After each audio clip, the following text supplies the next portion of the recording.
All right, and I think we're live here. If this video feed figures itself out, this is Devin Guerrero. I go as Pacifica Divine on Instagram, and I have as my guest tonight Luan Nguyen. Hello. Thank you, sir. How are you doing? I'm good. Thank you for having me. I'm excited. All right, this is kind of a inaugural joint session. I did like a solo last week. It was kind of a dry run. Gotcha. But Lou, have you ever been on a podcast before? I can't say that I have. I've recorded my own, but I haven't been on someone else's as a guest. How's that gone in your own experience? It was tough. So I had an idea that I wanted to pursue, mostly my interest in science. And I wanted to do a science-related podcast because I find it so fascinating. But what I found was that it was a lot of work. So I know very well. Yeah, right there, because I feel like science listeners are very scrupulous. They will scrutinize every single detail you get wrong. So there's a lot of background research that's required. And I found that I didn't have a lot of time to do it. So I kind of strayed away from it. I went towards a more colloquial style in the second episode. And then I just shifted away from it. I felt like that was not the direction I want to take it. So now I'm kind of exploring another idea, but I haven't gotten it started yet. Now, Lou, what's your actual background? What are you doing right now? What's your field, if I can ask that? So I have a bachelor's of science in molecular cell biology. I studied at Cal State Long Beach. I'm in the process of applying to medical school right now. And I'm just a big science nerd. Big science nerd since I was a kid. And that's generally where my interests lie, where the intersection of philosophy and science meet mostly. Now, I think a lot of people would say that as an up-and-coming, even younger person still, because people look down on us as very young still. Yeah. Everyone would say, like, yeah, this is exactly what you want out of STEM, right? Like, you want young people getting into professional industries who have a genuine interest. Yeah. I was just running into some really interesting information. I was taking a look at how genetics seems to really dictate all of our interests. Where do you happen to land on that? Do you think you're predisposed to your interests in this regard? I think overall the consensus is that it's a little bit of both. So the argument of nature versus nurture isn't really an argument about one versus the other. It's how much does each play its role in your phenotype. So like how it plays out. So genetics definitely have a role in many different aspects of personality and behavior, but a lot of what we find is nurture has a huge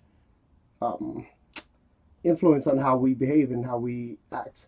On top of that, there's a burgeoning field of genetics called epigenetics, which is really kind of reinforcing the idea that nurture plays a larger role than we previously thought. So our environment dictates how our genes can behave too. So I guess the easiest analogy that most people use for epigenetics is every gene has an on-off switch, right? Okay. And that's how we control certain things in our body and physiology and behavior. But our genetics are predetermined, right? Like Certainly. we have skin cells and we have heart cells, but they all have the same DNA. But one cell differentiates into something different, and the other differentiates into a skin cell, right? Epigenetics is what determines how that cell differentiates. But what we're finding is that these on-off switches can be passed on. They're heritable, and that's why it's epigenetics. It's genetics. It's epi meaning on top. It's the control form. It's the control that lays over the genetics underlying our DNA. Now, if I'm not mistaken, this has mainly been shown within cases where famine conditions are imposed on the test subjects. Is that correct? That is absolutely correct. Okay. There was a lot of research in a lot of the famine and hunger that came out of, post-World War I and World War II. Certainly. We had a lot of massive cases or massive studies of, I think there were Hungarians that suffered a lot of hunger, which is kind of a funny thing. That's kind of, it's weird. Too how on the that nose works with out. that, That's but yeah, it's fascinating. So nurture plays a huge role. So does nature. Our genetics definitely influence who we are, but nurture seems to play a larger role than we've previously expected. And I think genetics is the most hot topic right now. I don't know if you heard about the Chinese scientists in the news recently. I don't know all the details. A few weeks ago, I picked up something about splicing human DNA. Yeah, And that seems to be the gist of it. I think CRISPR has yeah, been mentioned a lot. yeah. It seems that on that subject, I can't help but think back to Nietzschean misinterpretations. Hmm. Say the idea of creating a Superman, it's completely incorrect. He's talking about something else. A super brute is the more likely creation of messing with these kind of genetics. Yeah, You know, that's where let's see how would I put it. Um, like if you take away, if you're changing someone's genetic structure, whatever you're adding as a benefit is likely taking away at the same time. Like there's so many things going on, yeah. right? Like It's a that's very it's sophisticated so and complex system. yeah. We don't know that it's as simple as on and off, right? There are so many things that are interconnected and they affect each other. So the entire conversation right now in the ethical implications of what that Chinese scientist did, I think his name was He Jianhui. He basically kind of rushed the gun because CRISPR and gene splicing technology, specifically CRISPR, is a very nascent technology. It's very new. Mm. But the ethical implications of rushing to an embryonic implementation of the system of CRISPR-Cas9 is really risky because we still don't have the technology dialed in yet. Like it's a very new technology, no older than 10, 15 years.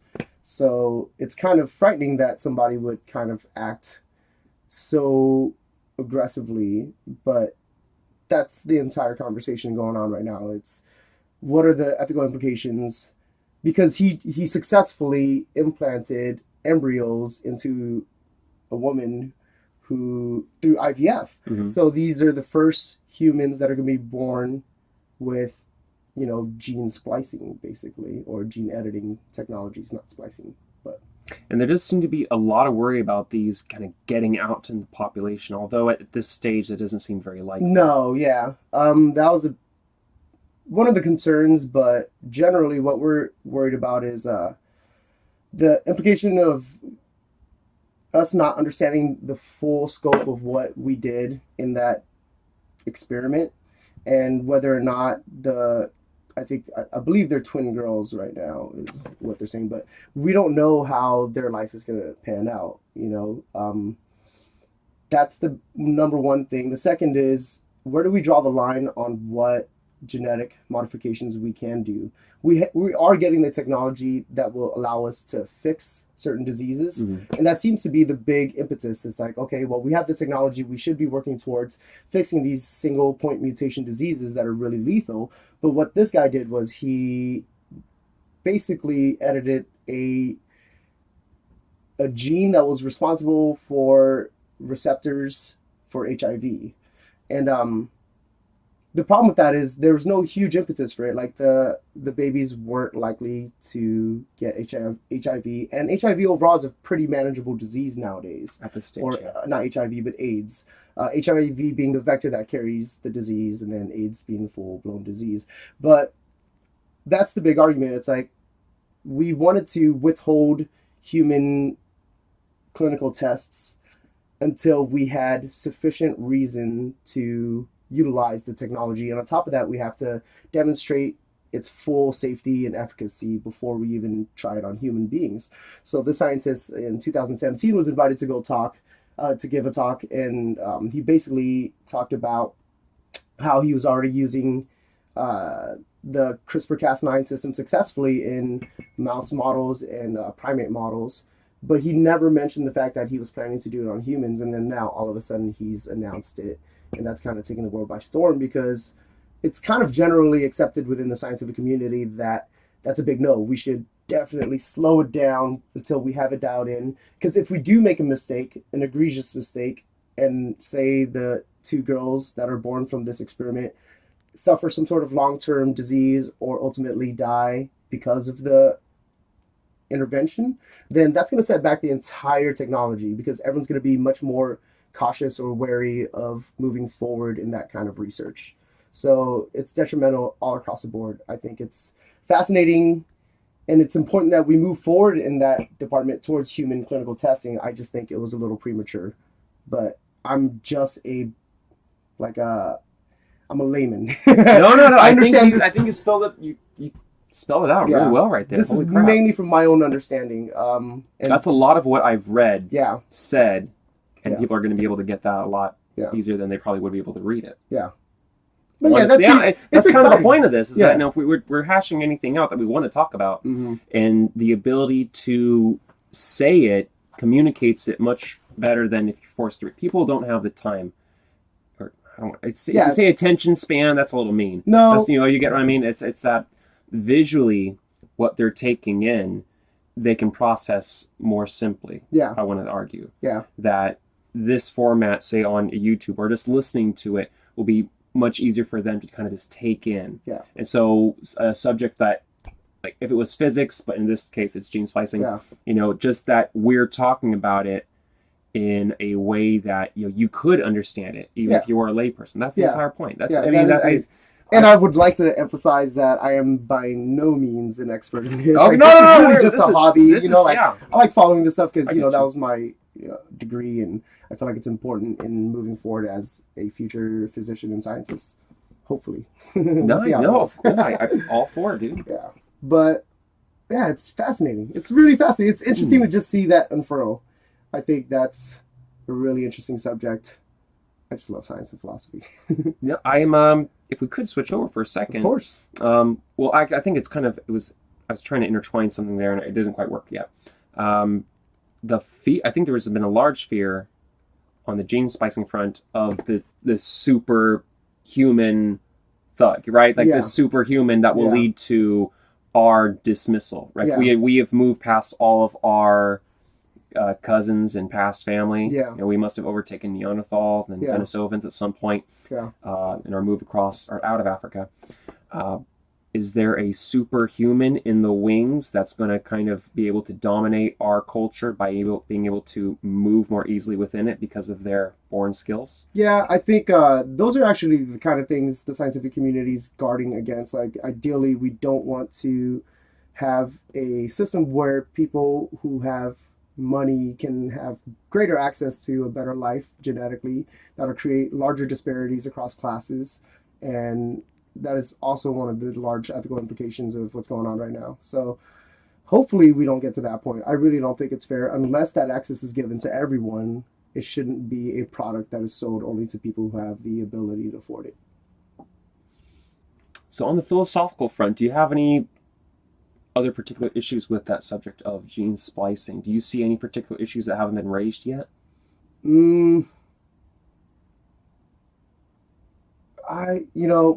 I don't know the specific technicalities of the entire process really well. I understand the gist of what CRISPR-Cas9 is. I haven't worked with it in the lab at all. But from what I understand, like, we're barely scratching the surface of how to utilize it. There are a lot of people already implementing it in, animal models, which I find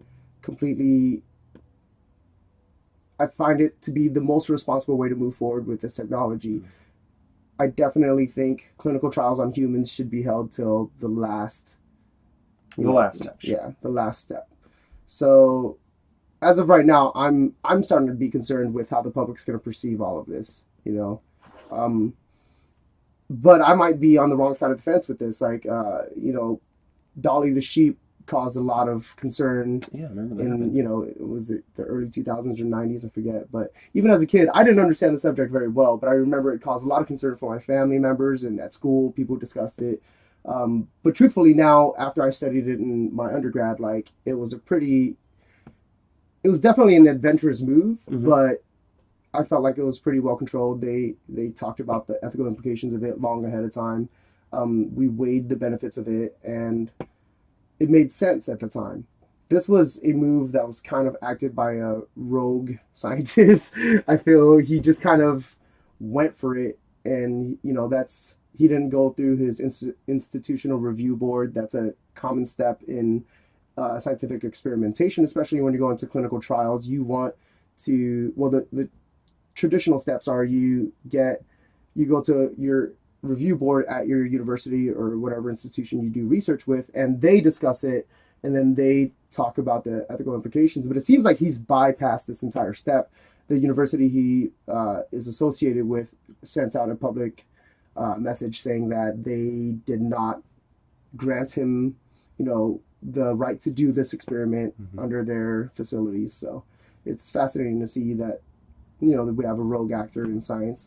And that's kind of another topic on its own, like the desire for people to, gain fame or, patents that, play God or gain patents that can make them money or are very lucrative by nature.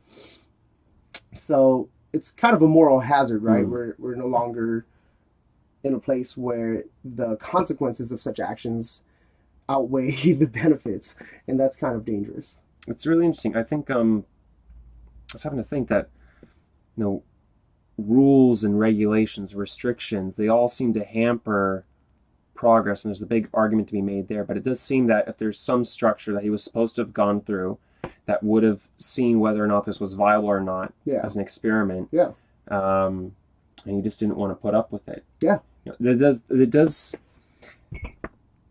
and it seems that if he has to hide it, he's probably anticipating that he'll get shot down. And so, is there any thought in your mind that we should have more open-mindedness about the type of experiments we should be allowed to do? What are we allowed to do? That's a whole nother. See, and that's where we get, I think, more philosophical. Is that what are we allowed to do? That's a question that we can start breaking into a lot of different categories, and how autonomous as human beings may we be? How do you need to be past a certain threshold? Intelligence, or what does intelligence matter if street life is what really matters, and you got street cred, and that's all that matters. I think there's a gray area for a lot of people when they're thinking about topics such as this, largely stemming from the natural fallacy, like that there is a natural state and that certain things are unnatural and certain things are. But truthfully, that's a distinction we've drawn out of a social construct. It's not a real, I don't believe it to be a real distinction. So that kind of a viewpoint or framework can be dangerous for a lot of people, because if there is no defining characteristic of what is natural, then how do we move forward and how do we navigate our way through uncharted territory? Right? Because you have no compass, so to speak.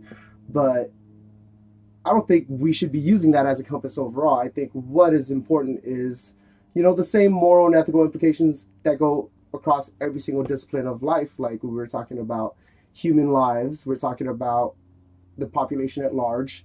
What will benefit us overall? What are the costs and what are the benefits? So I think a straightforward cost-benefit analysis is important. But the idea that something's unnatural and we shouldn't do it is a fallacy on most counts. And for example, like natural foods and GMOs have had this large, I guess, battle, right? A lot of people are completely against GMOs. And, they believe like natural foods. And I get where all that's coming from, right? Because we're living in a world where it's difficult to discern what is a good thing to eat. Right? We have preservatives in all sorts of food. People have no idea what these preservatives are, what they do in your body. And I'm just saying the general public doesn't. Oh, no. On the subject of diet, I think we could let's break into that next. I think that's great, because that's something that's been, I know a little bit about now. Getting onto the ketogenic diet. And before I had a girlfriend that was vegetarian. You move in with them, you become vegetarian. You kind of just learn through osmosis, right? You just pick it up as, like, I grew up with the pyramid, and that's bullshit apparently. So I became a veggie, and then I'm back to eating meat, and I feel better about how I look and how I feel. I probably have woken up groggy for like well over the past 10 years. And something that they said would happen did happen. You wake up kind of alert on the ketogenic diet. Now, I'm not sure if that's just a placebo or something. But to me, it's legit, and it's such a change in the way my body functions and now how I live. That's totally real. That's very effective. That's incredible. That just, you are what you eat, literally. That's what it seems to come down to. And then the gut health is the secret component of that that most people don't even consider. They'll get on the good diet, but it won't work. The gut health has a huge effect on how your brain functions, and that's been another thing. I've gotten a ton of clarity. And so that's been really great for just being constructive. Yeah. I used to want to be the Elon Musk type, where I'm working all day and I'm Yeah. loving it, right? Yeah. Um, and I've been closer to being able to get there Yeah. on the ketogenic diet. Like ketosis supplies me with like long-term mental energy, Yeah.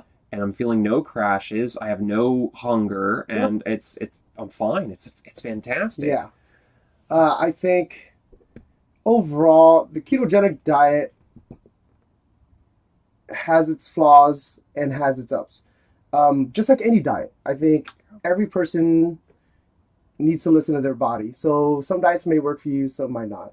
That's what I believe, and I think in the nutritional world, that seems to be what is kind of coming out right now. People like Andy Galpin, are you familiar with him? Oh. He's kind of a superstar. Oh, no. I think I caught him on Joe Rogan. Yeah, he was. Yeah. Damn. But he's, at the forefront of exercise physiology. He talks a lot about how diet is something that is very personal. Your body metabolizes things differently. This comes back to the nature versus nurture thing. There's a lot going on. Like, your genetics might determine how you metabolize certain things. And on top of that, your lifestyle leading up all the way to this point will also determine how you metabolize things. So there are two things that contribute to how you metabolize food in your body. But overall, I think just cutting back on carbohydrates is a big health benefit. Like, it seems to be that sugars are way more unhealthy for you than just eating high-fat diets. As long as you're eating good fats, there are differences between fats, but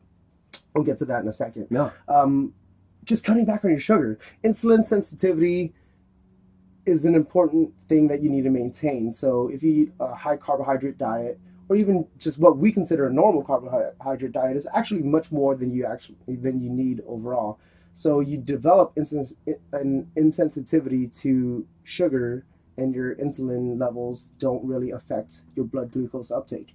All that aside, like, I won't get into specific details of it, but generally it's just too much sugar is not good for you. No, I know it. I know it. And sugars being carbohydrates, I think a lot of people miss that idea too. Like, when we talk about sugar, we think about fructose and glucose and stuff like that, but complex carbohydrates are sugars. Yeah, they're just long chains of sugars. So. I think most people they think of the calorie game. They think nothing of the carbs, the protein. Yeah. They understand that protein is meat. That's what they get. That's what they understand. Yeah. I think that most people, they're so used to shoveling food in their mouth. They're not. I was one of those people. I'm right there. That's why I'm like I'm preaching the other side now. Is that like I was in that side. Yeah. There's been such a difference. Yeah. In changing my diet, it's for me, it's absolutely real. Yeah. And I think when you can feel the effects like that, you can't deny it. That's what it seems like. I agree. I mean, just anecdotally myself, like when I changed my diet to like a lower calorie, lower carbohydrate diet, I noticed a much more a higher sense of alertness. Like I would wake up feeling alert. I would feel great throughout the day. But on top of that, like, the exercise definitely boosts it. So I think it's important to get a good amount of cardiovascular exercise a day.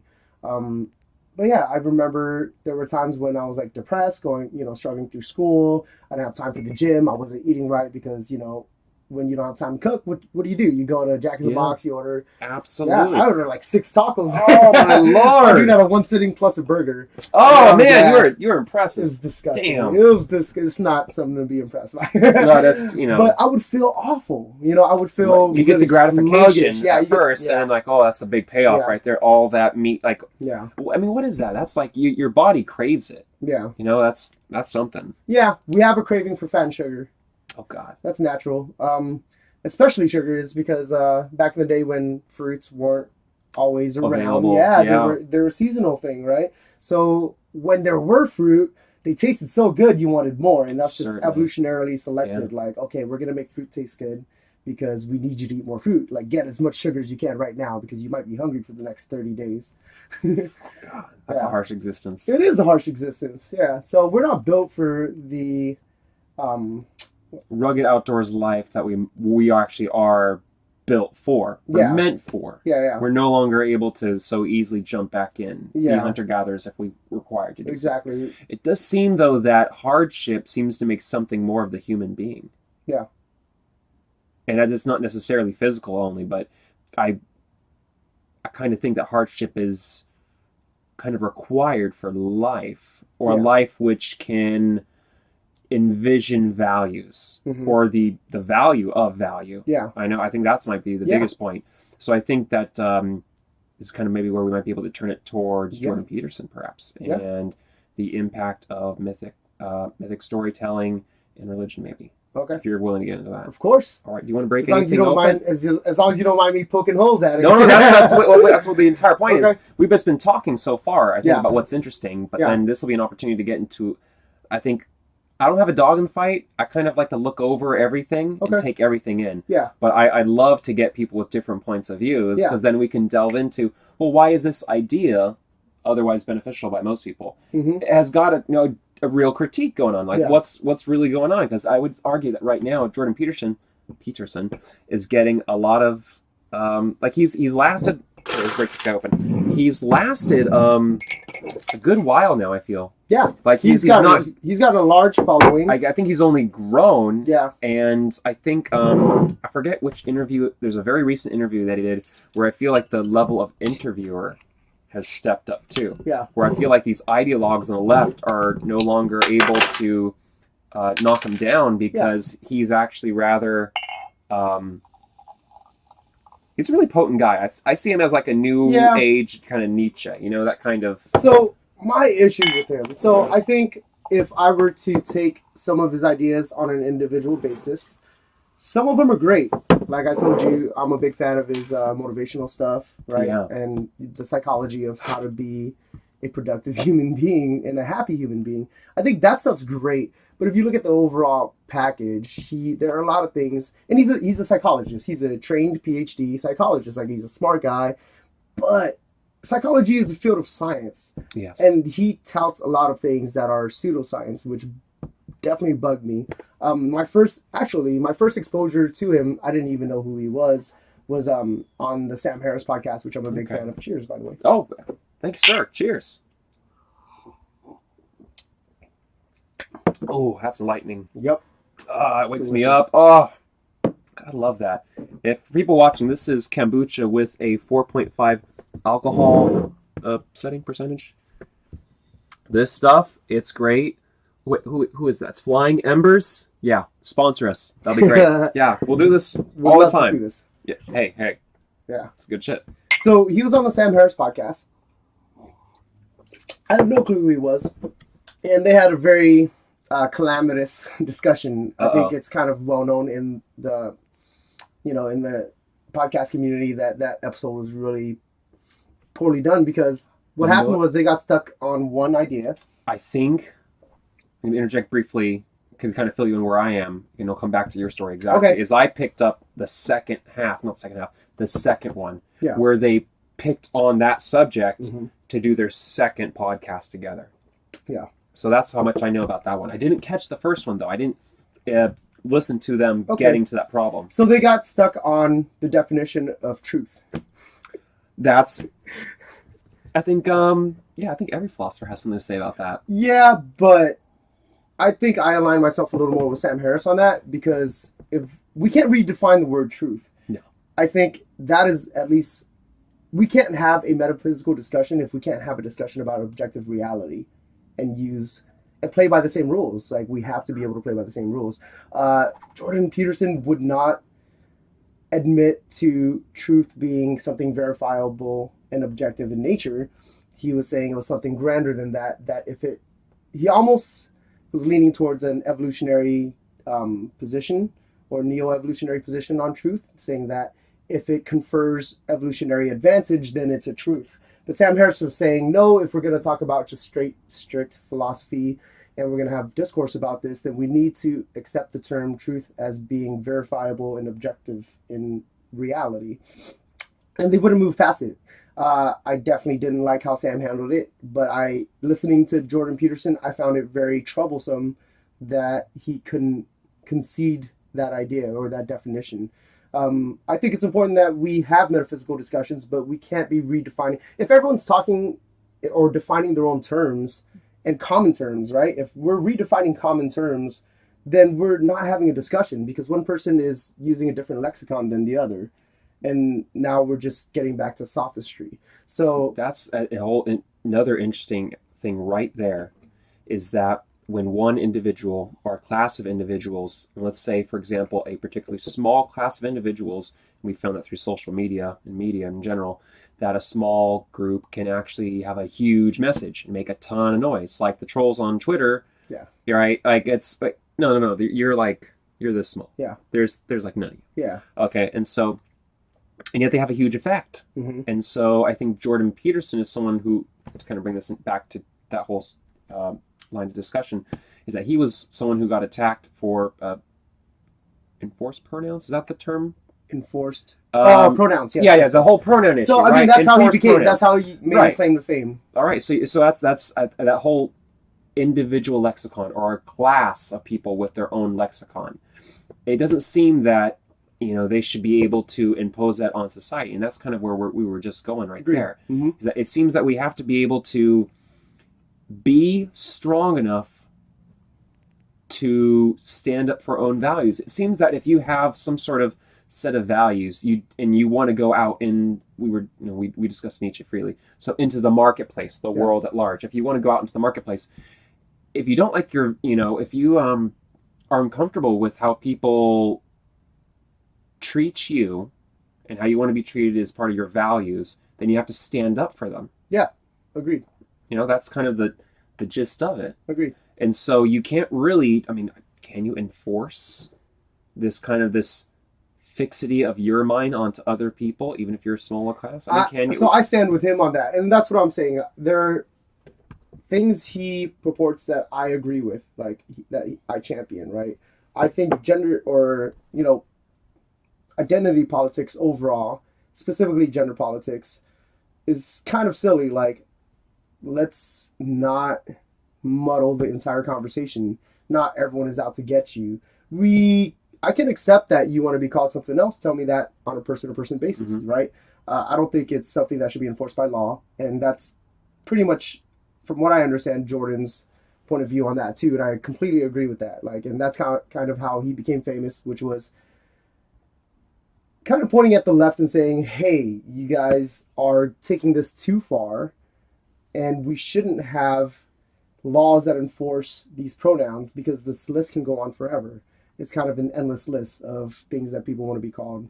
Um, I think what's healthier is just looking at an individual and treating them with respect. And I don't think we should demand certain things. Like, I don't go out and expect or demand people to call me by, a specific name. I really, I'm not one of those people. I understand some people Yeah. are.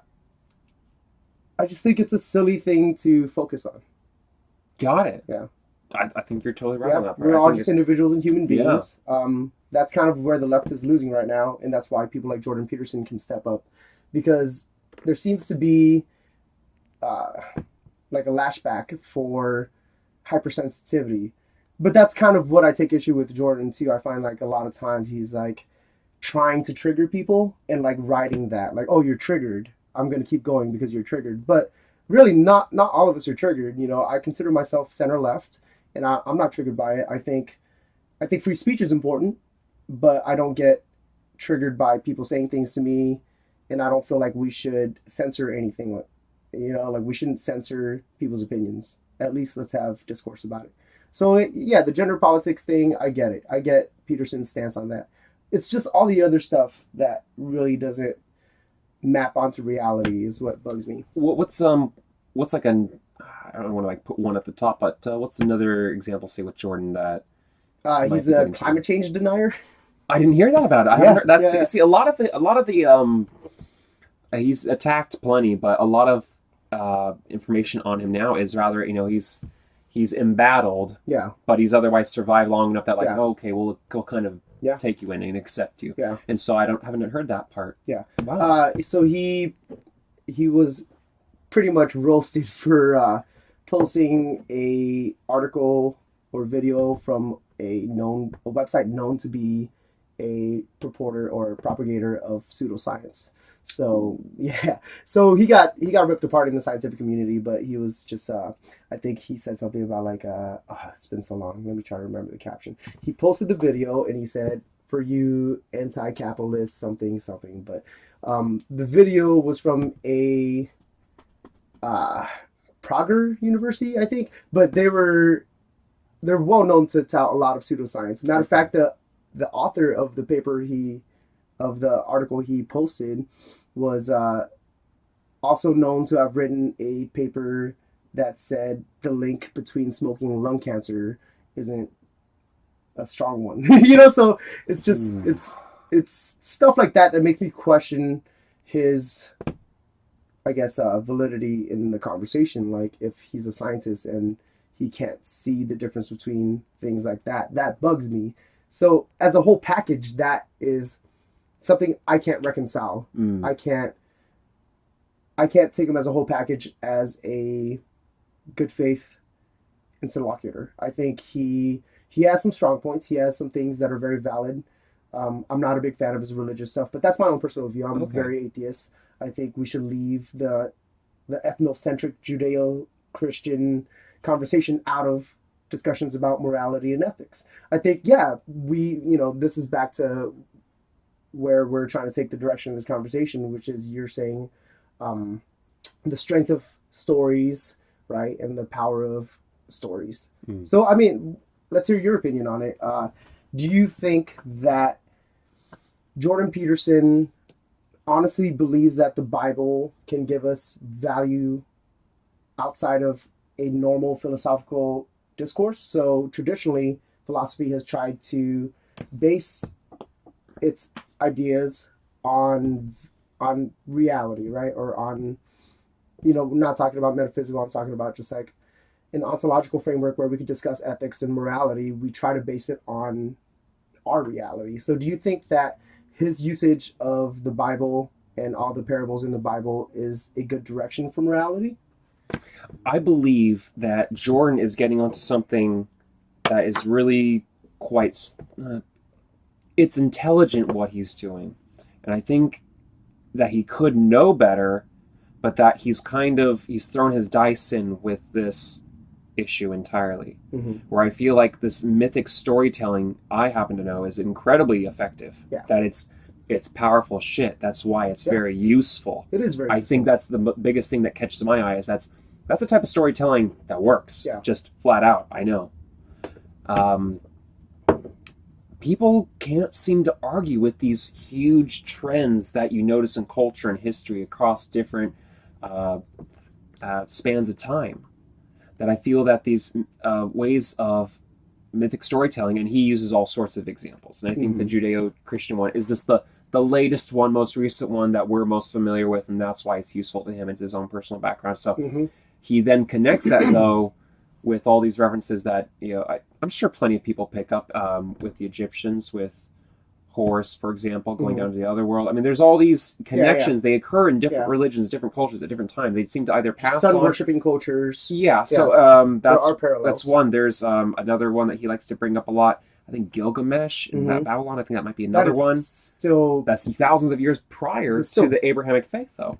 And so these are long-term trends that have moved human beings, and have seemed to pass on these mythic storytelling values through time and culture. They seem to move people, and because we seem to need to put value into our world, into everything. I think our whole issue in our ancient times with monumental building, I think that was in part to kind of, I think Nietzsche put some like inscribing our fears into the night sky, that we were kind of projecting what we understood onto our world as a better way of understanding our world. And the actual rituals and practice of religion with these stories essentially allowed us to move on, and by that I mean just live. To be. That seems to be... It gives a lot of guidance, right, in how we comport ourselves. My entire issue with it is that, do we have to take it as an absolute truth? So, for example, I know you're a big fan of Nietzsche, and he writes, these great parables, right? But do you truly believe all those things happened in reality? No. My see, that's a stip because I grew up in a religious background, Roman Hmm. Catholic. I think you as well Yeah, too, yeah. right? I was Yeah. raised Roman Catholic. Um, and I think a lot of these systems are very old. So people within them, either you're born in a way where you're either going to imbibe it Yeah, and take it, yeah, right? You drink the punch, yeah, or you get sick and you throw up because yeah, you realize this is not right. yeah, It seems to be just individual yeah, how the people kind of come out of these things. yeah. Because I know people who are full in with some things and you drink the Kool Aid, and then other people Yeah. who, they're the atheist of Yeah. atheists, right? Like, So I'm with you. I think these stories have great power, right, to guide us spiritually and to give us something to kind of wrap our values around. But my issue with Jordan Peterson is there are times where he's a closet Christian in a sense, right? Because, for example, in one interview, he was asked if whether or not he believed Jesus Christ resurrected after 3 days. Like, does he truly believe that Jesus Christ died and then came back to life 3 days later? And he couldn't give a yes or no answer. And he basically said, it would take me more than 30 hours to give you an answer. And that to me is an issue because let's be honest, like we all can't say for a fact that it happened or it didn't. But I can tell you it's probably not true. We don't see that on a day-to-day basis. People don't die for 3 days and then come back to life. That doesn't map onto reality. The fact that he can't accept that because it's tied to the Judeo-Christian, tradition, that's an issue for me because now you're not a good faith interlocutor. You're a person who's tied to a scripture and you give it more value and truth than it actually contains. And that's my issue with it. got it. And I would like to kind of connect this in part. I'm not sure if I brought it in here. I have it's another book by Machiavelli, Discussions on Livy, perhaps that might be it. Discourses on Livy. Someone will correct me, but in one part, he kind of makes the point that a religion has its use in moving and motivating the larger populace. Mm-hmm. That's the integral issue for Yeah. the ruler. He's writing essentially for rulers or potential Yeah. rulers on the notion of government and Yeah. governing. That seems to be a huge issue because governing power seems to be able to impact all other power. Yeah. Right? That seems to be the reality of our world. Yeah. And so we can talk about all these other systems in hierarchies, but Mhm. there's a certain core of power which seems to be able to affect all others. And religion is a very heavy cudgel to move a huge amount of people Mm-hmm. in some directions of Yeah. power. And it seems that, I want to say, Machiavelli was smart enough to see the use of religion, Roman times, present time in Italy, and so he was able to discuss that. Yeah. And right now, today, is Jordan Peterson really closet Christian, or is he a transitional figure in time that we can kind of look at? Here's someone who's kind of not really Christian. They have a background in science, and they're giving something kind of new while still kind of intellectually discussing and breaking apart all the issues that we might have problems with. Yeah. It seems like he could also be, as much as he is a closet Christian, let's say, Yeah. he could just easily be this kind of transitional figure, because I want to say that to move forward, we have to be mindful of those who are religious Yeah. in our world, and if we want a better world, we'll have to work with them. Agreed. That's Yeah. that's I think Agreed. that's Yeah. but it's if we, I think, backed off that too much, we'd be stuck kind of creating our own tribe. Yeah. The uber intellectual, anti-religious kind, right? Yeah. So, which is out there. That's totally out there. That's true. a group. Yeah. Yeah. I just think in the realm that he occupies, which is the realm of discussing morality and ethics and the truth about the world, we can't have conversations about things that aren't true. But if he is the necessary stepping stone for the masses of religious people to move away from the deeply, fundamentalist ideas, then yeah, that's great. But as a person who is trying to, I just think we shouldn't undersell how clever or how smart people are. I think we can get people to the place they need to be through discussing truths and reality without using parables all the time. Parables were a great tool for a long time. I think we should shift forward from that. We should be talking about the objective reality that we occupy, because there's nothing else that matters, in my opinion. I'm being reductionist, but I think that our objective reality is the only one we know. It's the only one we could have discussions about. See, that's a wonderful point to make, because from right there we can say, well, how about when we take hallucinogenics and we enter another reality, one that's within, one that we can all access and speak about. And unfortunately, yes, science does a great deal to explain it, but in metaphor and parable, it's very powerful. Exactly. It's much more powerful than in any scientific or philosophical work can really cause any change or motivate you to change. I agree with you. Yeah, that's spirituality is a very real thing. I don't deny that whatsoever. What I'm saying is we don't need to be telling people lies. I love that. What do you say we fire one up and get into the hallucinogenic discussion? Sounds great. I'd love to discuss the powers of the mind, maybe your own personal experiences. Cool. I'll say right now to the audience, I think hallucinogenics are perhaps one of the most therapeutic things that you could engage with. For your psyche. Yes, I think it's a form of self-healing that has been largely, completely and knowingly sidelined by forces well above our means to really comprehend. Yeah. And it's a really unfortunate thing for, I think, humanity. This whole war on drugs. Yeah. That's, oh, by the way, the false mason jar was where the stash is, just in case you wanted to know. Yeah, that's important shit. So this is a, God, I haven't had a single one. It's called a Holy Smokes Methodically Crafted Full Flower Pre-Roll. Yeah. And it's even got a little Jeezy Creasy on it. That's beautiful. Okay. In honor of Jordan. How about that? Yeah, sounds good. Like I said, I love the guy. I think he has a lot of good things to say. A lot of things that are motivating to the younger generation. But I think in the larger arena of academia and philosophy, he doesn't stand a leg. But wow, that's a statement right there. It is a statement. Whoa. Yeah, I truly believe that. I like that. Yeah. I've watched a lot of his debates, and a lot of times he kind of goes to you're taking it out of context. You won't get it, and that's not fair. Explain it to me. Explain it to me to the point where I get it.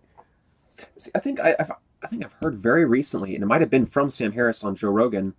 I might have been thinking of someone else, that if you can't explain it, then you have no basis to be making that argument out in public. You shouldn't be putting it out there. You're not set up to make this argument. Yeah. So don't be standing up as its champion. Yeah. Because from what I've experienced throughout my life was every time I encountered a great truth, one that I wasn't aware of yet, it made crystal clear sense when I heard it. Right? It was very simple and straightforward. It wasn't wrapped up in a crazy package. It was just very clear cut.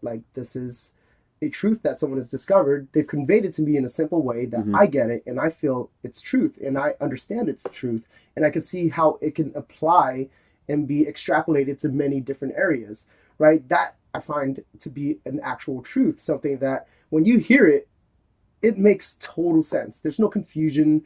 There's no large, wordplay. There's no, it's not sesquipedalian. That's one of my favorite words, by the way. That's a beautiful word. I think I haven't asked you. It's an ironic word. It's I love some words. Oxford, academic was like, I'm going to make a big word that means using big words. Sesquipedalian. But yeah, I'm very cautious when I encounter things like that. In science, especially when I was a tutor, I was told you don't really understand it if you can't explain it like they're 5. So you got to understand it in simple terms. Richard Feynman was a big champion of this. What if this... Oh, please go ahead, by the way. Oh, thank you, sir. Yeah. Greens, please. Hopefully that's this will never make it to my medical school. No, this is... come on. Elon Musk burned a big fat and he's no longer chairman of his company. That's a little... See, that doesn't seem right to me. Yeah. That's a whole fucked up thing. We can get into, I think, grass and what's acceptable, I think, in a moment. Yeah. Let's light this thing and get into hallucinogenics. I plan to quit this as soon as I get into school, though. Hey. Because they drug test all the time. That's true. Yeah, boy. That's good shit, right? It's delicious. There we go. That's what I wanted to hear.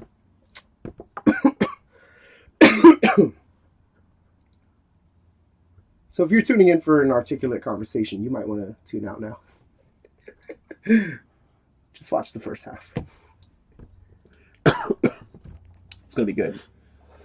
Oh shit.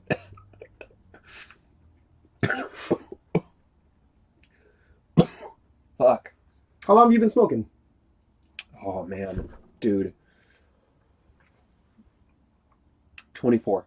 Okay. And to be honest, it's only because I had a girlfriend. Yeah. Totally worked out though. Yeah. Figured out a lot of back pain and figured out a lot of my internal problems, my anxiety. Yeah. I think my mind expanded absolutely due to marijuana. Although looking back, I'm very glad I didn't get into it when I was younger because I think then it would have caused me much more problems. Yeah. And being able to get into it in college, yeah, it's totally like it was like a timing thing. It worked Yeah. perfectly for me. Yeah. And it's not a crutch at all for me. I use it only at night generally, Mm-hmm. and I actually use it. Let me hit this on pass. Yeah, you're good.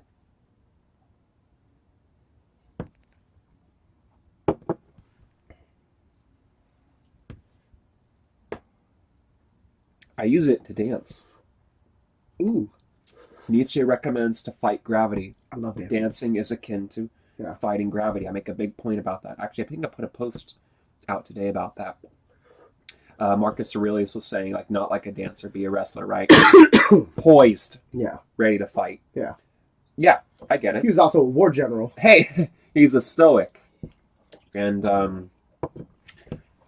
I really appreciate that. Yeah. That's my dad. Aurelius That's wrote, a lot of men. I think, however, Stoics, there's a predisposition for a lot of men to turn out like that. Yeah. I feel just that kind of that rigid, rational, Yeah. clinical operation. Not all men. Yeah. A certain type Yeah. tend towards that Stoic manner. Yeah. I think a lot of '50s men would have fallen into that. Yeah. Right? You know what I mean? Like It's there's a certain social context, right? Different time. I think we're much more in tune with our spiritual side nowadays. Yeah. And I think to be a dancer is to be rather the person ahead of the herd, Mm-hmm. the person who leads it on. And I think that might be the thing with hallucinogenics and then turning it back to mythic storytelling. I think hallucinogenics are hand in hand with the oldest forms of mythic storytelling, right? And so Yeah.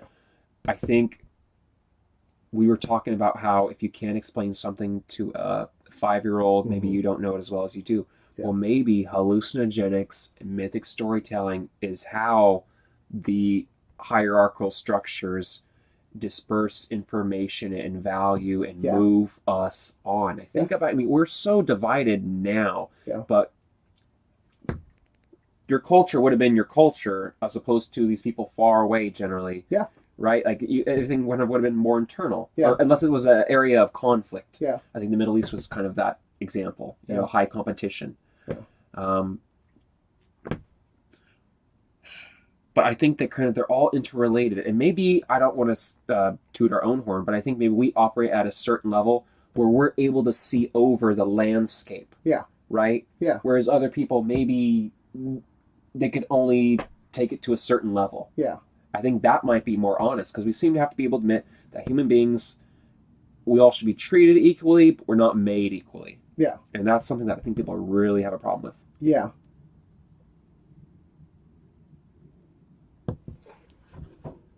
What do you think? I think I'm gonna go on a stoner tangent right now, and what's gonna happen is storytelling was obviously a tool we picked up somewhere along the line from the timeline of us learning language and being able to communicate with each other.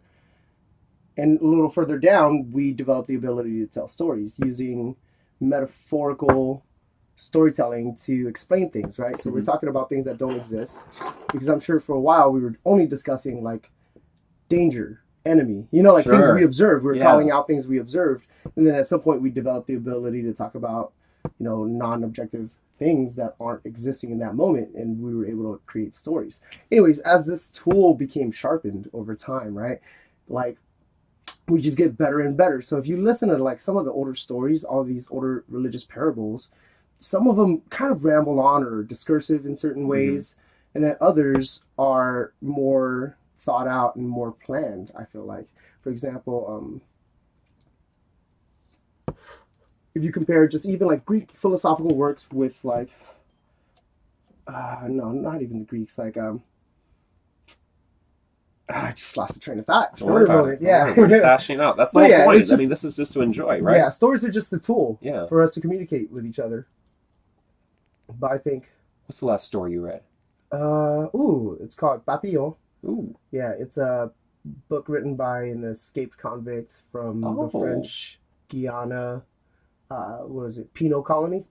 So it was in the 1930s to 1950s or whatever, but basically in France, they shipped off their people sentenced to hard work or hard labor. They're shipped off to French Guiana in South America, or Guyana, however you want to pronounce it. But Yeah, I think it's he got wrongfully imprisoned yeah. for a murder he didn't commit, and then he escaped twice. And the whole book is a memoir about his life living in the banyards. That's what they're called, and they're just like prison colonies.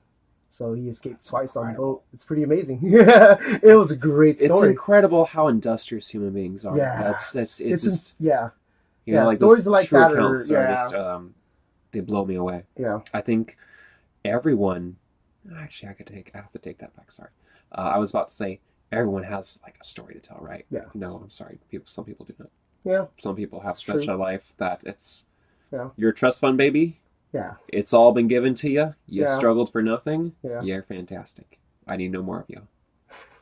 Right? It's no, I think human beings are capable of the most incredible things. yeah. Now, maybe we're all not meta-human types like Jesus Christ, but some Hmm. of us can do incredible things, make incredible sacrifices, Yeah, and we seem to cheer that on. Suffering seems to be a huge topic yeah. of storytelling. That's even like the underlying theme in sports. We admire athletes because they suffered a great deal to get good at Yeah. what they do. You know, we know they sacrificed the time, the effort, the sweat, the tears, like all of it, just to achieve that one goal of becoming the greatest. It's amazing. People are very industrious. They are, yeah, that's that word, industrious. I Yeah. want to, like, Musk and I think Bezos too. Like they're super, like they work ridiculous, Yeah, and they're fine doing it, yeah, It's, and the way Musk works, like his whole thing about what's Ambien, he takes Ambien because he yeah. has a sleep thing. Yeah, sleep problem. Okay, so is my dad, Yeah, right? He needs the TV on to basically feed like low level information to him so he yeah, can like nod yeah, off into this non sleep. yeah, He gets so little sleep. yeah. It explains a lot will explain some That's tough. issues, right? Yeah, And like that's probably much more common than people want to admit. And yeah, it probably frustrates the rest of their life yeah, and maybe they're not able to be geniuses to the level that maybe Musk is. yeah. I'm thinking that there's probably a ton of people who are just unapplied or unfound, they're diamonds in the rough. I know. Like I bet a couple good teachers showed you a lot of guidance. Anyone in particular growing up you think Um, had an impact on you? Because I feel like your family is like part coddling, part also as agitation. Like I feel like you find a lot of guidance outside the home. I think my parents were immigrant parents, so academia was just like really heavily enforced in the house, right? And I took to it. Like it didn't bother me when they forced me to do it. It was kind of fun, so it just continued on. And just curiosity was the biggest thing. I was never like great at anything at all. Like I was never actually very good at anything at all. But I like to try everything. It was just the curiosity, and I think that's where it's led me to success in academia because I wasn't able to harness that before, but now I understand that just let my curiosity run. But I had great teachers all along the way. Honestly, I had Yeah. Mr. Gebhardt, an English teacher in high school. He was amazing. He was my freshman English teacher, and he cared about us as students. And this was when I was at Gardena High. It was a pretty like ghetto neighborhood. Like there was a lot of violence. I knew students with guns on them at all times on campus. You grew up in Torrance, right? Well, I went to Torrance after Gardena High, so I Okay. grew up in Gardena and Compton, like bordering Compton, from the time I was 2 years old to about I want to say 9, and no, I'm sorry, Gardena all the way until fucking high school. So I was 14, 13, something like that. And then I went to Torrance. Torrance was a big eye opener. That was a real huge culture shock for me because I grew up in a pretty like different area. Just the neighborhood was What would different. Gardena have been like? It was largely black and Mexican, Okay, well and that's Asian yeah, and white were minorities. Like I think that's a different environment. Yeah. yeah, the freshman census for the races was like 40% black, 50% Mexican or Latino, I mean, and then the rest were other white, Asian. But we were just poor. We were immigrants. And then Okay. yeah, I had great teachers. Hart was dope. He cared about us as a person. He taught me a lot of cool shit. He showed me cool music. You know what I mean? Like he told me great authors to like read. He really understood my reading passion. I liked reading when I was a kid, so he encouraged that in a lot of good directions. You know, so Yeah. that was really influential in my life.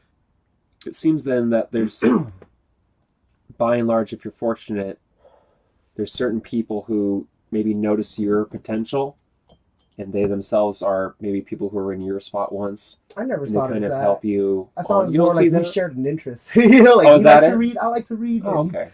you know, like it's fun. Not everyone does it. It's fun though. You can find a lot of joy in reading. It's a great hobby, great pastime. Absolutely. Is there anyone you look up to? Yeah, I look up to my mom. She's an amazing human being. Like I'm blessed to have her. She's so industrious. Like really, Love that. she's so Very industrious. good. And on top of that, she's very curious. So I get a lot of that from her too. Yeah, badass lady. Awesome. Yeah, badass lady.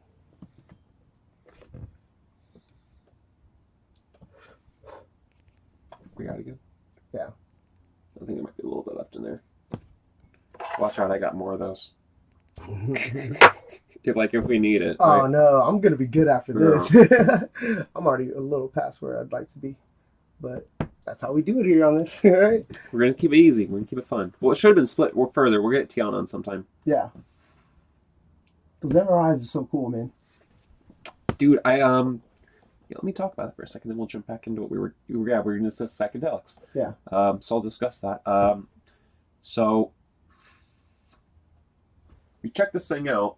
I couldn't tell you anything about what I'm seeing.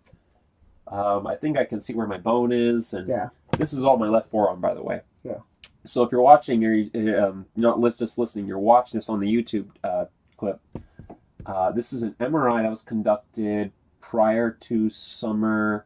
Actually, no, beginning of summer 2018. I had suffered a just complete paralysis of the top side of my forearm. It completely went out and was overextended. I was basically out an arm for a near half year. And while they were trying to figure out what was going on, I did an MRI. And I'll have to say, of the experience, it was largely therapeutic. I was going in that machine, like it makes these noises. Something about that, Lou. It was very peculiar. Yeah. It was peaceful in a strange way. Yeah. It's like a sonic massage. Interesting. To be inside it and Yeah. have it go off. It's a very strong magnetic field. Yeah, you'd have to be inside it, I guess, Yeah. to feel this. Yeah. I've never had an MRI, but I've heard it's pretty crazy. Yeah, I talked to other people. They're Yeah. like, yeah, it's a thing. And I'm like, Yeah. wow, it's bizarre. Yeah. How many people have MRIs? Yeah. Probably not that many. No. Because it's expensive. It is expensive. Yeah. I feel like it's necessary though. You can use MRIs to diagnose a lot of cool things. I guess not cool, but a lot of things. You know, it's interesting. The nerve study proved what the doctor initially told me about this issue. There's a pinch so many centimeters past the elbow. Gotcha. And that's what was going on. But the MRI didn't show any of that, which I thought was interesting. Huh. And then the doctor said, oh, well, your insurance only would pay for this substandard place. If you used our machine, we would have known for certain. Yeah. And I was like, zing! Yeah. Damn, son. That's He knows insane. what's up. I love it. So it was wasted money. Yeah. Because they went to a substandard place. Yeah.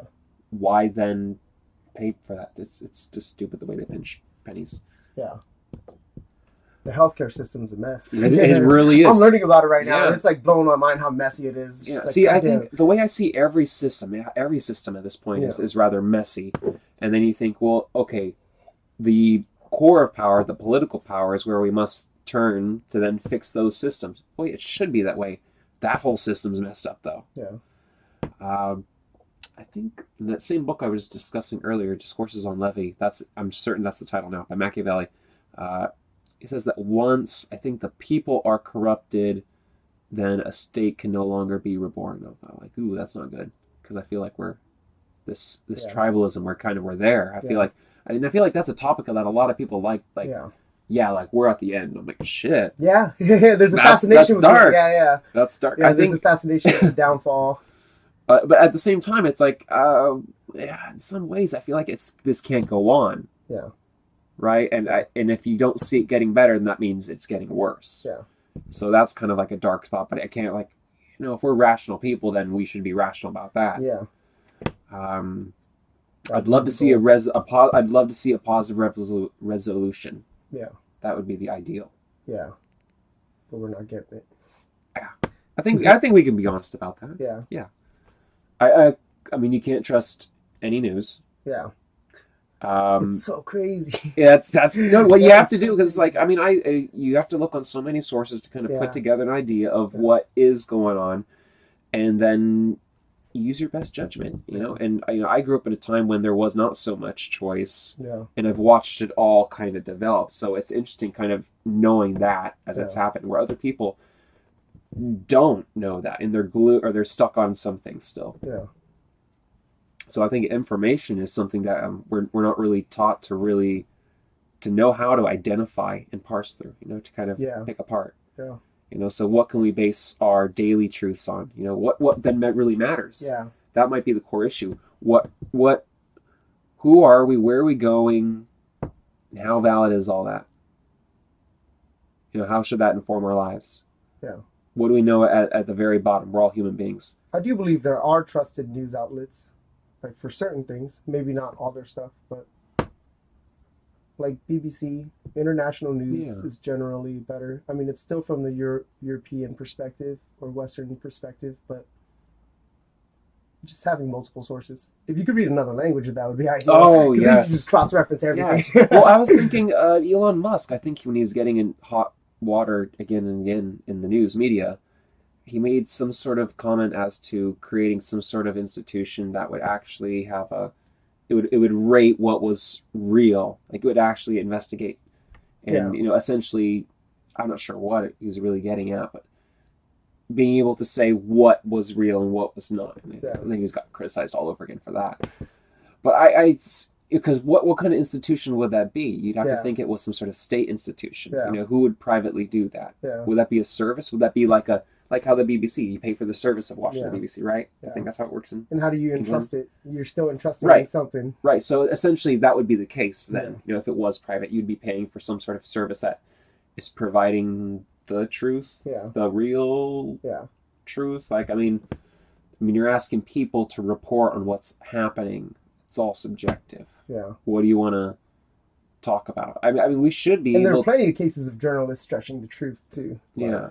It does seem like you need to have like your own personal BS meter, right? Yeah. Like you need to be able to just discern the truth, right? At this point, you should expect that most people are trying to hoodwink you. That you're getting fucked to begin with. Yeah. Pardon me.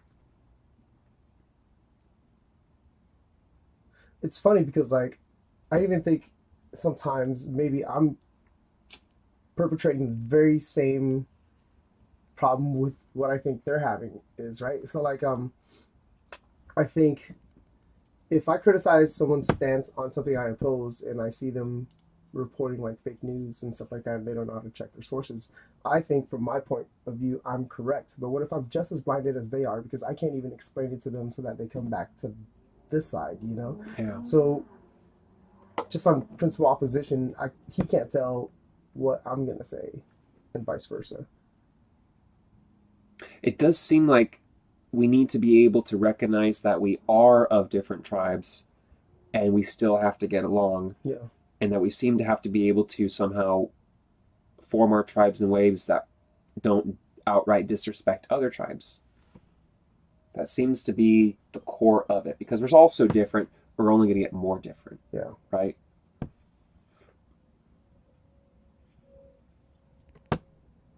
Society just fragments over time. Yeah. I think we could totally reinvent ourselves, and I don't see us giving up the empire. Yeah. We'll change federal institutions maybe, but like what we've created, I think, is not going away. We'll just turn into something new and ideally more powerful, not some sort of Republican tyrannical empire state. That'd be bad. I think we just have a pluralistic global society at some point. That'd be that's what I'd like to see happen. We figure it out. I like that. I say we can do it. We definitely have a lot of people aware of what's going on.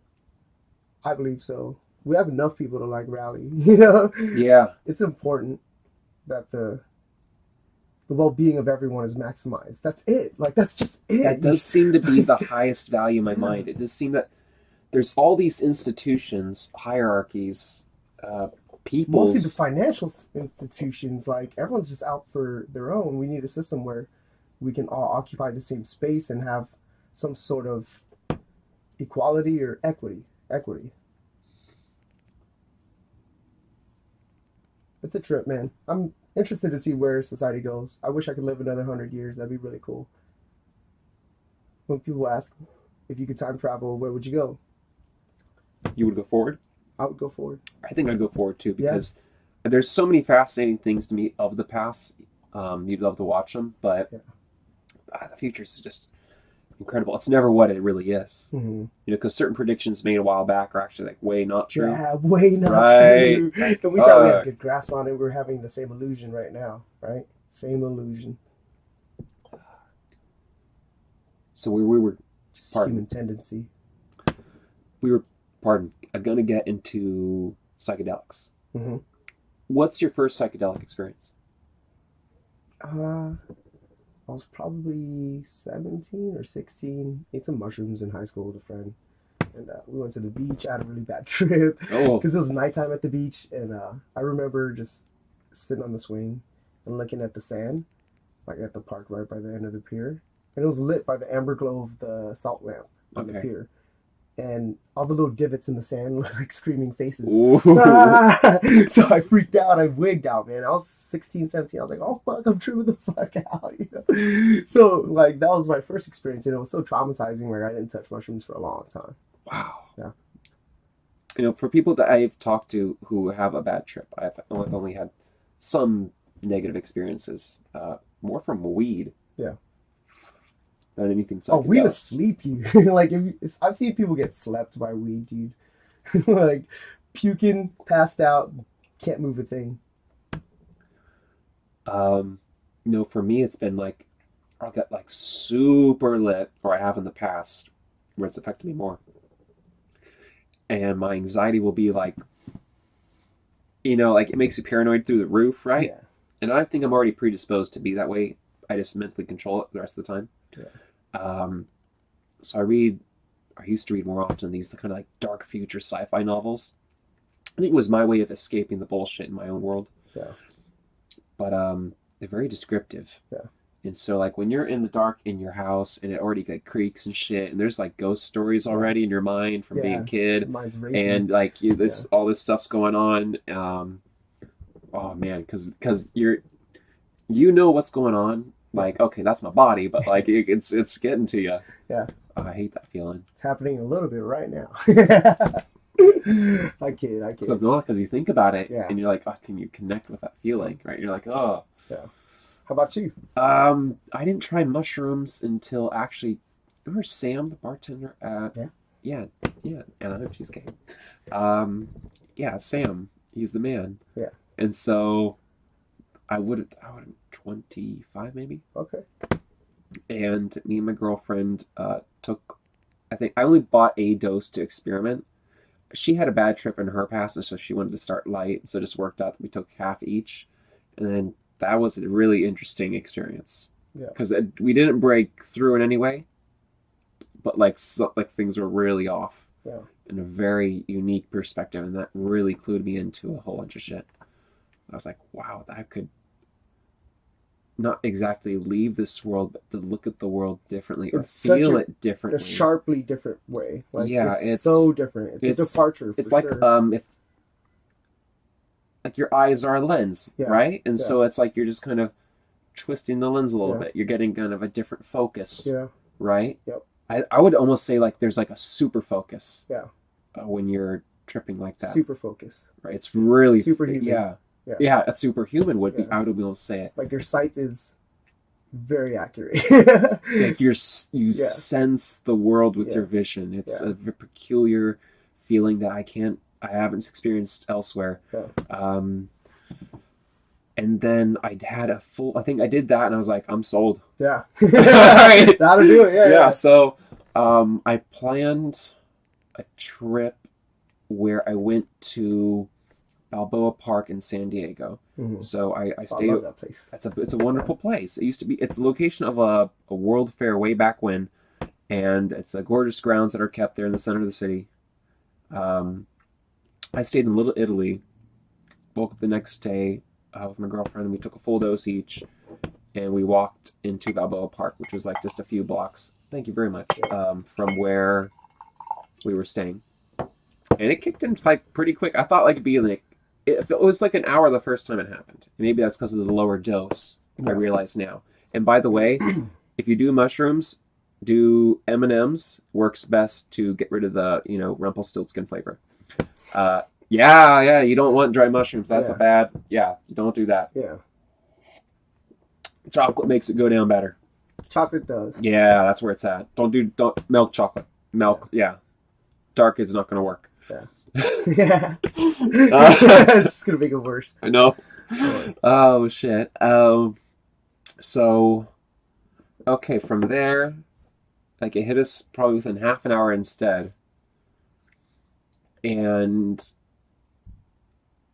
I'm pretty good at handling my shit.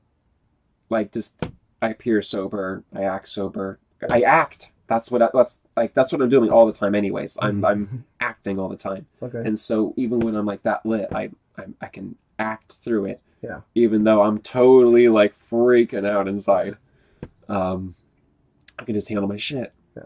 Yeah. And so my girlfriend had to use the restroom, so she stepped away, and so now I'm alone. We're in this plaza, and it's like kind of popping. Yeah. Like it's a Saturday morning, and so it's the weekend in San Diego. People are out, tourists are in. It's like there's a lot of people, and like the back of my neck is on fire from like feeling like this the world around me, and it's but because I was holding my shit together, I didn't freak out in any way, and so I was just kind of like able to take it all in. I was like, holy shit, this is.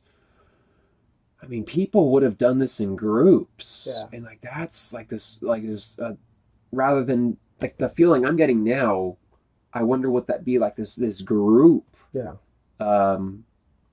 this group effect. I don't know. That'd be kind of different because I've only ever done it with one other person, so I don't know what it'd be like in kind of like a group setting. That's kind of interesting. And you think I don't about like it. I'm not a fan of doing it in a group session. Oh, is that bad? Yeah. I just don't like it. I think I just enjoy being by myself and kind of checking shit out. I mean, I've done it with people, and it's cool, but like, I want to just sit and wander. You know what I mean? Like, let my mind wander. I think the best part of that trip was that we stopped at this one like little. There's like a faux rainforest, and so like there's this little secluded area, that's right? Nice, yeah. Right, and so it was like this little descent, and we were just like. It was like warm, but we were shaded, and we were just like chill. So we sat down on these tree stumps, and we talked about like, I think like life in the universe and all sorts of like goofy ass shit. And it was blowing our minds, and like the world was like again, it was like super sharp, and it felt like the tropics, and it was we like got back to nature in just that trip. Yeah. Right. It was in a park, but it kind of worked. I definitely think you need to do this in nature or some sort of 100%. natural setting. 100%. That seems to be necessary, I think. For the best. Yeah, Most to be positive. to be therapeutic, I think, because I think they should be made legal and available, widespread. Yeah. I think that as human beings, intelligent human beings, there's certain shit that the government can't really tell us that we can't use. Right? I think that I think in those countries where they've legalized some drugs, they've seen a remarkable kind of problem with criminalization of it, whereas we have one where we're prosecuting a drug war Yeah. and we're just putting people in prison Yep. and we're destroying lives. Yep.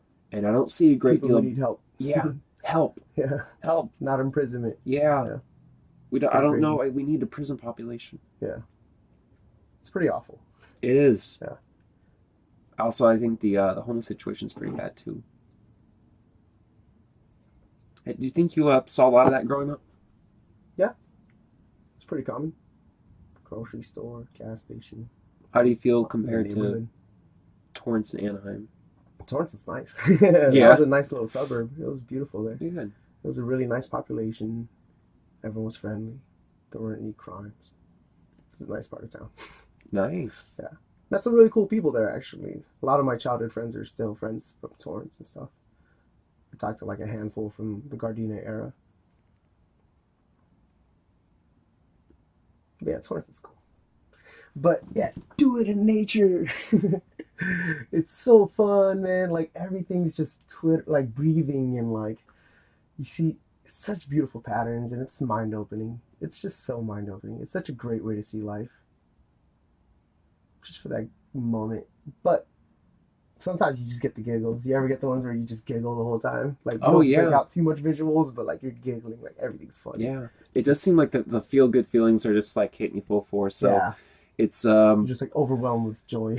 yeah. And I think it's only when you kind of lack a direction do you kind of dip Yeah. at all. Yeah. I remember we walked out of the park and like we didn't have an immediate plan, so it started really bugging us Yeah. being in the city and yet not knowing what we were gonna do. It Yeah. seemed to like just end everything. It was Yeah. bad. It's bad. So Yeah. you got to take care of yourself. Yeah. That shit can really scare you. Have you ever It's gotten? pretty scary. I guess it would be a bad trip. The fear. Yeah. Now, if anyone gets that, that's Fear and Loathing reference. Yeah. And it's so bizarre. I was staying somewhere in San Clemente where I had another trip, and they had brandished a knife, just a cutting knife, and I think they had kind of like a, not like mean look, just like a kind of grinning, fierce look, just kind of to be fun. Yeah. They're tripping too. Yeah.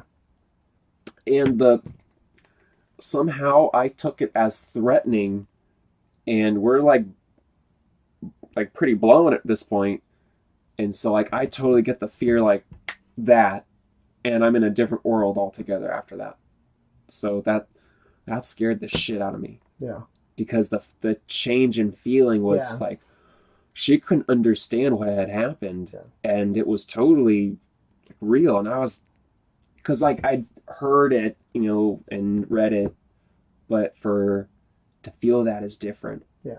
That's There's a different quality to everything. yeah. That's I wouldn't want it again. Yeah. But I think that's the kind of the gamble, Yeah. right? Like things, so you want to be in a safe Yeah. environment. It's good to have a sober person. I've had plenty of Yeah. friends who like stay sober and they guide you through it. I've been that friend too. Like I've been sober and I guided my friends through a 4-hour hike up a mountain, dude, in Big Sur, and we just hiked straight up this mountain. Took them like 2 hours to go because they were like, all tripping and like meandering and like looking at flowers and stuff. I'm like, come on guys, let's go. We got like 4 miles to go. So, we just kept hiking and some of them would bad trip a little bit, and I just keep going. Like, you guys are good. Just stay safe. Don't fall off the mountain. But you could have someone like bring you back to reality pretty fast. Like if you're bad trip, you could tell when someone's bad tripping on mushrooms. Like you could just look at it like, oh shit, he's about to bad trip right now. Hey man, let's go for a walk. Just change it up. The tone changes so quickly. As soon as you get out of that mindset and you shift away from it, the rest of it follows. Like it doesn't seem as grim and dark anymore. It seems like we all need to be, I'm not sure about the whole world, and probably the whole world, honestly. Americans especially.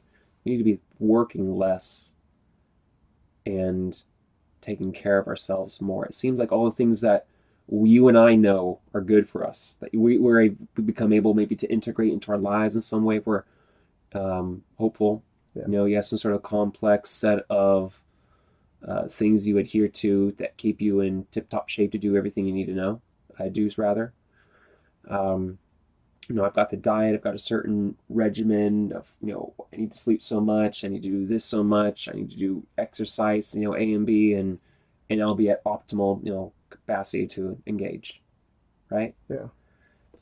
It seems that, you have to be fortunate to be in that spot Yeah. to In life, you gotta know have everything that, set up to right? have that. Yeah. And it seems like we want to believe in this progression. We think and we talk about it being possible, Yeah. but is anyone really set up to do so? It's more like a lot of things came together to allow us individually to reach this spot. Yeah. A lot of it's circumstance. Just, Yeah. Do you think we need some sort of? I didn't I don't. choose so much of who I am, like it just happened. I hear Yeah. it's environmental. Yeah. And it does just happen. Yeah. It's fate. Yeah. That's Exactly. yeah. By It's definition. oh By man, definition. I'm so in touch with that one. Yeah. Yeah, I love it. Yeah. Oh, I think once you get there, once you love it, Yeah. your fate, you're set. It's fascinating. Yeah. There's no other way. Yeah, that's just it. Once you're there is no other way. And I dare say most people they believe someone else's beliefs. Yeah. I'm not sure if it's like a I do huge that a lot. yeah. I'm not sure if it's a huge rule of his, but with Nietzsche, he recommends stepping away in Zarathustra. He recommends his disciples to kind of step away. He takes a break from them, Yeah. and that they should go off and kind of be who they are before kind of coming back. Yeah. And I kind of did that. I'm only engaging in his text just to kind of remind myself of them, and I'm kind of engaging Edson at work. Nice. Yeah. You remember Edson? Oh, love it. Would you want to do a podcast with him? Yeah. Edson, Yeah. let's go. We'll do it. Yeah. That dude's funny. Yeah. He's really smart. Yeah, he's catching up on a bunch of Nietzsche books, and Yeah. he got into the meditations, Yeah. because Jesse Imperial, I think, and myself and Edson all together Yeah. had agreed to like read them and talk about them. We kept agreeing to read books and then talk about it, and it never worked out because we're always doing shit. Yeah. But he's a pretty smart guy. Yeah. I like Agreed. Edson. Completely agree. He's a very interesting dude because I think we talked about this once before at another date where Edson was a guy that grew up with a lot of television, and he admits freely that it definitely affects how he operates. Yeah. And I think I grew up kind of with a mix, probably a good mix of TV and books, and so I've known the greater value of books for a lot longer than I think some people, and that's why I think I'm as deep into some things as I am or become. Whereas I think you did a lot of library, right? You read a lot, right? Yeah. And so that's really colored your. We didn't really have a nice TV, and we didn't have cable, and we didn't have a DVD player, So for a long time, like I just read. My sisters watched like some stuff on like the public channels that we could pick up, like 5, 7, 11, 13. That was it.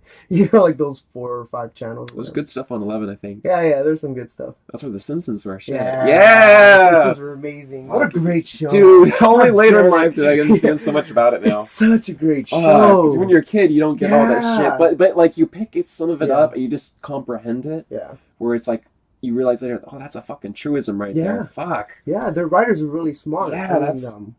A lot of them were like ex-computer scientists and physicists. Like the writers for The Simpsons were all brilliant dudes. It's incredible. The show was so good. What a great run! I've been rewatching it. I own seasons 1 through 12, and I love them to death. See, it's like today. Like I probably could let my kid watch The Simpsons and not have a problem. Yeah.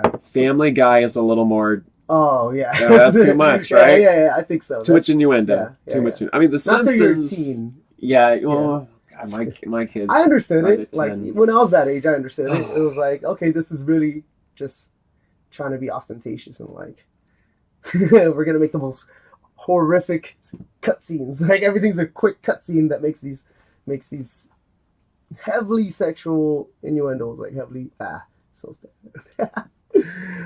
It's good. Edit that out, please. Hey, don't worry about it. We're good. Oh man. I'm shy. No, not at all. I'm just teasing, man. But yeah, Family Guy's really intense. Same with South Park. But even so, like when I watched South Park, I understood it. And it's, I bet you probably started watching South Park at a younger age, right? Yeah, in like middle school. See, that's just it. Like they probably were supposed to aim for higher, Yeah. but of course everyone younger is watching that shit, Yeah. right? Like I picked it up from my older brothers, and Yeah. you know, and then that's in your lexicon, Yeah. and then you're all dirty mouth too, Yeah, and it's like it's pretty bad. so like yeah. your environment defines Yeah. you, and we grew Yeah. up at a certain like millennials are Yeah. like shit doesn't phase us, right? Yeah. Like that's why our generation is gonna do like we're so set for change. Like we pretty much feel like it has to happen. Yeah. And it feels like it's gaining continual momentum. Yeah. You know, as long as those with power continue to hold on power. And it's like I feel like that's probably always the case. That would be whoever's at the end, they're holding on to it, right? Like that's why these structures exist, and that's why these powers that be have been for so long. Let's go back to a monarchy. I feel like people would almost be okay with that, with the idea that the person would be some sort of paragon. But that's so like the just king is so unlikely. Yeah. Exactly. I mean, very few people genuinely want human good and also the duty of caretaking that. Yeah. Right? It's and then you have to admit that you're probably going to be hated and loved. Yeah. You know, and are you okay with that always, forever? Right? That's hard to live. Yeah. Yeah. Taking care of everyone else is probably the most demanding thing there is. Yeah. And it's hard to. You need a Jesus. Yeah. I mean, The like most that selfless person. Yeah, that's that you can idealize. The most selfless person. Yeah. Yeah. He would. Where are you? Yeah. It's true though. Is that why we're falling apart? Is that we just don't have quality people at the top? I think money and power influences who speaks. And that was kind of happenstance. You know, like we didn't really choose who came into power. Really, these people were born of, certain social, I guess, grade. You know what I mean? Like some of these guys are like, private institutions like prep school, straight to fucking Harvard, and then on to become lawyers and then president. But that's the typical career path, right? I think that's why Trump is so liked, because he didn't have that career path at all. But every president before was pretty much politician, lawyer turned politician. No, absolutely. It does. I'm reminded of Shakespeare. Can you say they kill all the lawyers? Yeah. Fuck. Yeah, I don't know. Should regular citizens be in government? Should there be no term limits? Should we only allow one term? There should be people dedicated to the study of how to govern. Like it seems like isn't that kind of that's like what you want? If your most qualified candidate, it has to be someone who's, well versed in legal matters and how to proceed forward, and still has that grand empathy that you're looking for in a politician. It has to come, but like I said, the powers that be, we didn't choose them. That was just, pedigree, pretty much. That's pedigree. A lot of them are just built to do that. Parents afforded them their entire education, and some of them are really smart, like crazy smart. If you got the money. It seems to move a lot of things, unfortunately. It's a very useful tool. It seems that those on the left, postmodernists, might argue that it might be better to upset the whole system. Kind of just turn the board over. Yeah. How do you feel about that? That's anarchy. It seems that a lot of people would want to say that from the ashes, whatever better will emerge. I believe that we are at a state in our society where I would hope we do this through conversation and not war or violence, more broadly. We should be able to talk about it. Yeah. I think that's the big problem. We seem to not be engaging enough, or there's the deplatforming. That's a big issue right now, where we're silencing people or getting them off, like banning them. And that's the deal. Speaking in public.